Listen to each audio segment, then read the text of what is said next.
Di sini kata para ulama, boleh tidak seorang muslim itu minta tolong dengan orang kafir?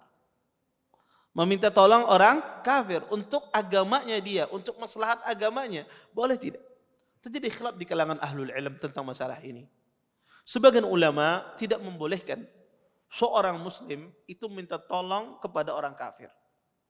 Apa dalilnya?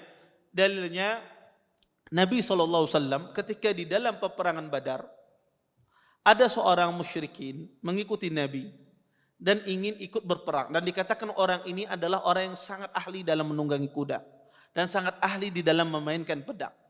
Kemudian orang ini pun datang kepada Nabi ingin ikut berperang ya bersama Rasulullah, tapi dia belum masuk Islam. Kata Nabi, "Tusallim, apakah kamu masuk Islam?" Mau masuk Islam? Tidak, kata orang ini. Irji, kata Nabi. La asta'in bil kuffar. Kembalilah engkau, saya tidak minta tolong dengan orang kafir. Sampai 3 kali Nabi SAW, orang ini mendatangi Nabi, Nabi tidak mau. Sampai ketiga kalinya kata Nabi, maukah kau berislam? Baru orang itu mau masuk Islam. Baru setelah itu dipakai oleh Rasulullah SAW. Dari hadis ini, sebagian ulama mengatakan bahwasanya minta tolong dengan orang kafir itu tidak boleh. Karena Nabi tidak mau minta tolong sama orang kafir ketika berperang. Sebagian ulama memandang minta tolong dengan orang kafir itu diperbolehkan. Ya, minta tolong dengan orang kafir itu diperbolehkan. Kenapa? Karena banyak peristiwa Nabi SAW meminta tolong dengan orang kafir. Di antaranya ada pada peristiwa peperangan Hunain. Nabi SAW bekerja sama dengan orang-orang musyrikin pada saat itu. Ya, dan juga Nabi SAW bekerja sama dengan Safwan ibn Umayyah sebelum beliau masuk Islam. Ya, maka kata para ulama banyak dalil-dalil yang menunjukkan Nabi SAW beliau bekerja sama dengan orang-orang musyrik. Maka kata para ulama, adapun perbuatan Nabi SAW tidak minta tolong di awal hadis tadi, maka kata mereka adalah Nabi SAW menginginkan Islam orang tersebut. Nabi ya sengaja tidak menolak dia agar dia baru mau masuk Islam. Bukan tidak boleh secara asal. Makanya Nabi, firasat Nabi kuat bahwasanya orang ini akan masuk Islam. Makanya pas yang ketiga kali dia masuk Islam. Atau kata para ulama, pada awal-awal Islam itu dilarang minta tolong dengan orang kafir.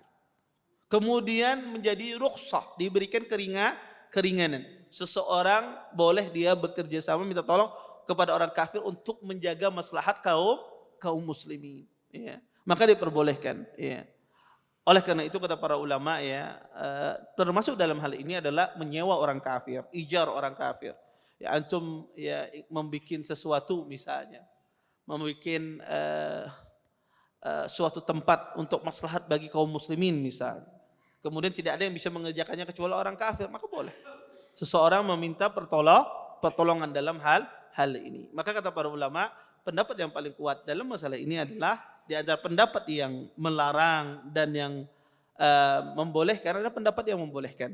Bukan berarti kita membolehkan minta tolong dengan orang kafir itu kita al-wala dengan dia, tidak. Al-wala itu adalah orang membangun cinta dan bencinya ya tidak berdasarkan akidah.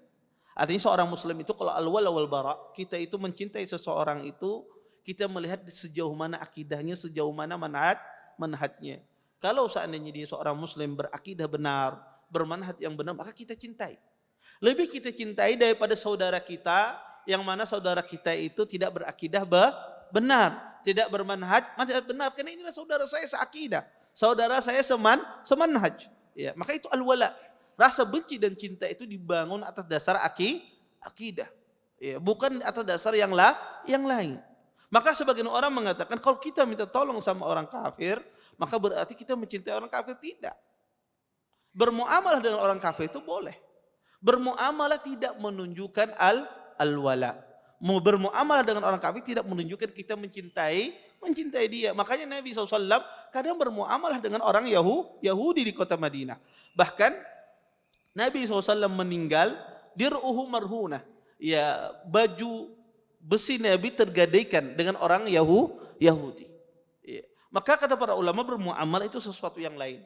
Wala wal bara itu sesuatu yang yang lain. Yang dilarang itu ada al-wala, mencintai orang kafir.